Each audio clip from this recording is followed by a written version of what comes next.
Hi, my name's Luis, and you are listening to the University of Chicago Public Policy Podcast. I have therefore considered it essential to relieve General MacArthur so that there would be no doubt or confusion as to the real purpose and aim of our policy. On my orders, the United States military has begun strikes against al-Qaeda terrorist training camps. We must guard against the acquisition of unwarranted influence by the military-industrial complex. U.S. warships and planes launched the opening salvo of Operation Iraqi Freedom. After years of devastating cuts, we're now rebuilding our military like we never have before. Hello and welcome back to Thank You for Your Service, a hard look at American civil-military affairs from the University of Chicago Public Policy Podcasts. I'm Nick Pareso. And I'm Thomas Krasnation. First, we're excited to let you know that planning for Season 2 of Thank You for Your Service is well underway, and we'll be taking the podcast in a little bit of a different direction than we did in Season 1. We'll be launching that series starting in November.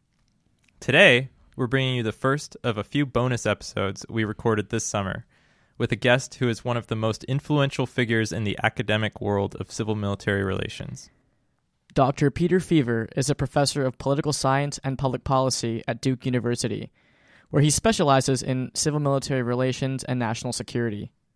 After earning his PhD at Harvard and beginning his academic career, Dr. Feaver served as an intelligence officer in the U.S. Navy Reserves and worked on the National Security Council during the Clinton and Bush administrations. He has conducted extensive research on civil-military relations, and he has authored and edited several books, including Armed Servants and Soldiers and Civilians, The Civil-Military Gap and American National Security. He now teaches at the Sanford School of Public Policy and leads the American Grand Strategy program at Duke University. Dr. Peter Feaver, thank you so much for joining us on Thank You for Your Service. We really appreciate you taking the time. I'm honored to be included. You've been a prominent researcher of civil-military relations for many years now. We were wondering if you could describe what motivated you to start studying the topic and where your career has taken you since then. So I love the way that intro is. That intro is, you're very old, and so tell us how you are still capable of functioning as a scholar. So I was interested in national security for a long, long time. I can remember spending hours in the library, literally, in the library in college. They had something called a newspaper, which you held in your hand, and you. This was during the Falklands War, and I was fascinated by the lead up, but mostly the unfolding of that war. And I can remember, looking forward to going to the library to read the next day's story about it. And I found it just a fascinating issue. And of course, nuclear weapons and the revived tensions between the U.S. and the Soviet Union at what we sometimes call the Second Cold War, 79 on. That was happening during my college years. And so it was natural that I would want to study national security. I actually went to graduate school to study the ethics of nuclear deterrence. That's what I had put in my grad application. And I took a course on ethics and IR with Joe Nye and discovered he was writing a book on it. And I read the draft. I realized, man, there's nothing I could add. I couldn't improve on what he had. It's minor stuff, but just not a dissertation's worth of new ideas beyond what he had said. So I was looking for something else to do.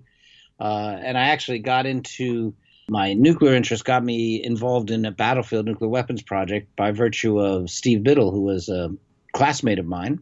And he got me a job at Institute for Defense Analyses, and I was a research assistant on a battlefield nuclear weapons project. And I thought maybe I'd do a dissertation in that area. And I was casting about, really, for dissertation topics when I was assigned, because my funding came through the Avoiding Nuclear War project. I was assigned to be the research assistant to a guy named Peter Stein, a physicist from Cornell, who was going to do a history of permissive action links.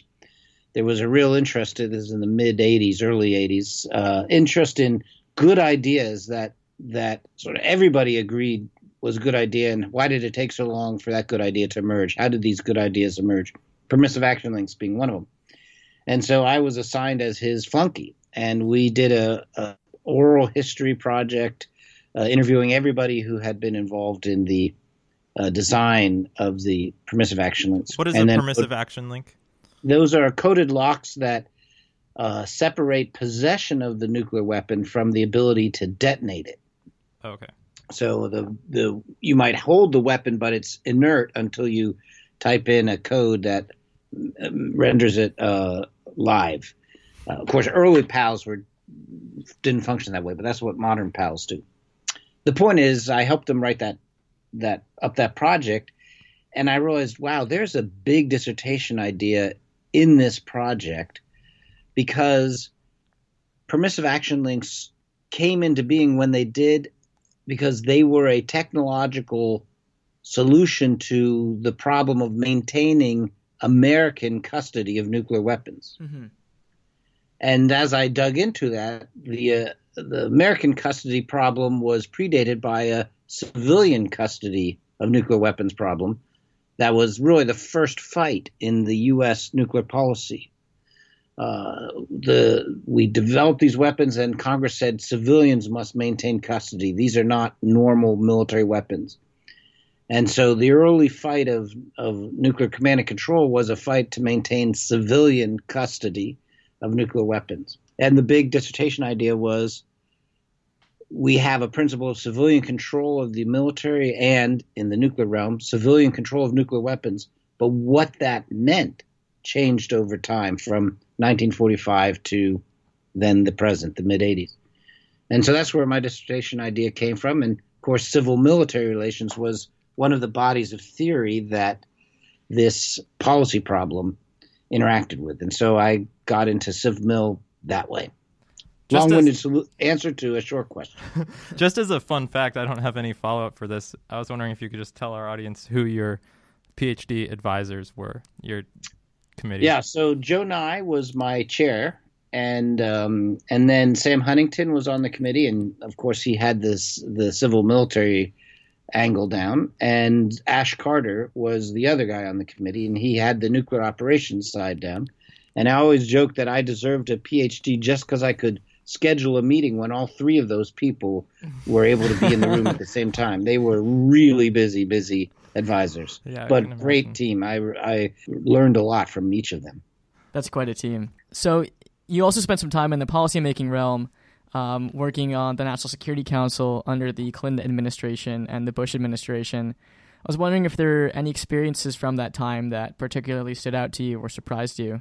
Well, yeah, I actually went to graduate school wanting to do both, to be both in the policy world and a professor. And that I was naturally drawn to Joe Nye, whose career, embodied that. He's a brilliant professor, really a fabulous teacher. Not a lot of people know this, but he's a master teacher. I learned a lot about teaching from him. But, of course, he's also had an interesting policy career. And he told me that if you want to do both, you have to get the academic union card first. That's the harder one to get. You have to get tenure. So I basically followed his advice on how to navigate both an academic career and a policy career. And that meant prioritizing the academic track ahead of the policy track, with the exception that if I landed a Council on Foreign Relations fellowship, which is this special fellowship that brings in academics into the policy world, that I could do that before tenure. And that's what I got. I got a IAF, they're called International Affairs Fellowship, in 1993. And that was basically a hunting license to work inside the U.S. government. The IAF paid my salary, and I could work for free.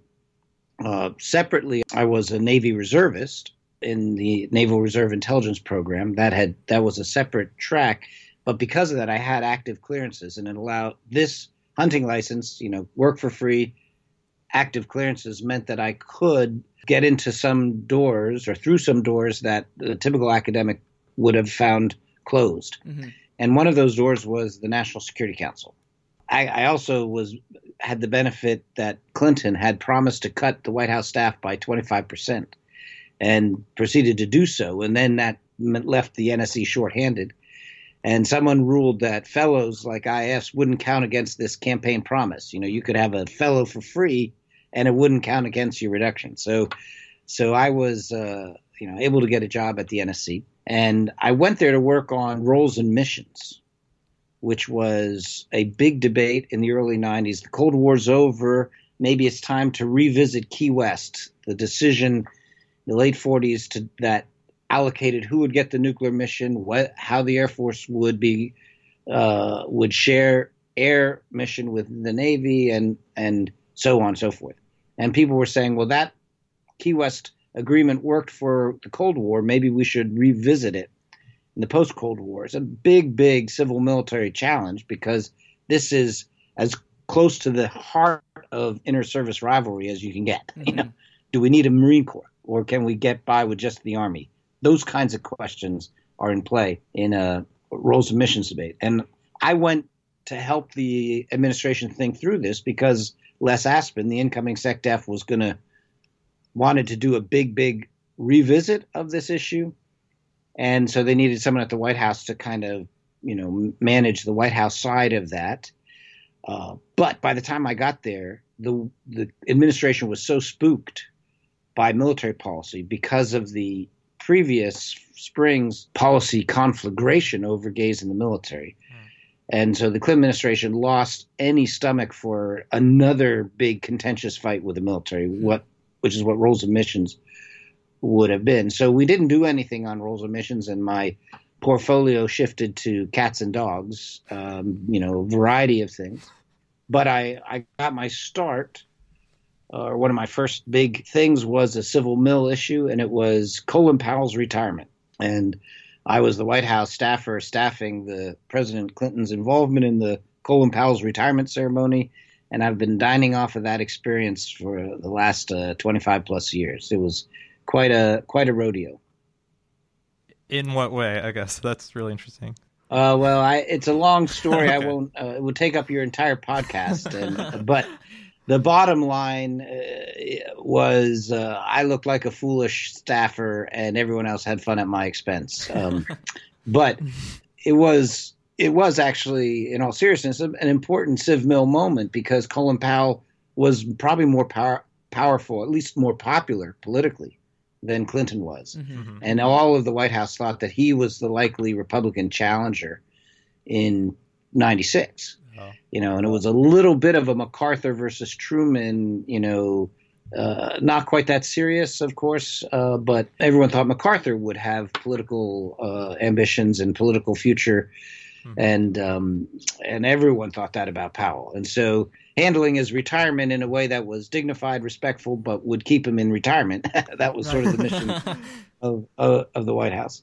But back to your principal question, mm-hmm. The idea for one of my other projects that I did after my dissertation, the book that became Armed Servants, it really emerged out of my time at the NSC, where I watched civil-military relations being done on a daily basis.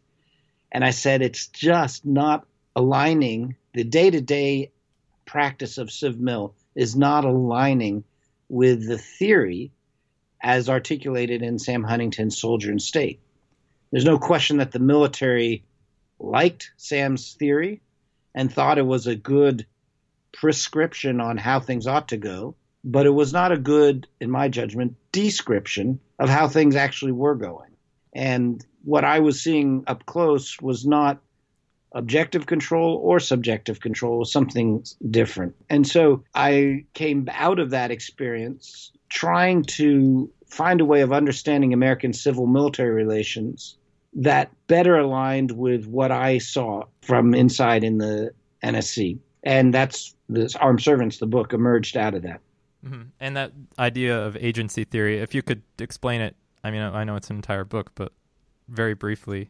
Well, it says, imagine the civil-military relationship as a principal-agent mm-hmm. relationship. Principal-agent is a idea from the business world, from the insurance world, where the principal, the one in charge, hires an agent to do the work that the principal otherwise would have to do and delegates it down, but then has to monitor what the agent is doing to make sure it's in alignment with what the principal wanted to do, and uses various techniques of incentives and oversight and punishment and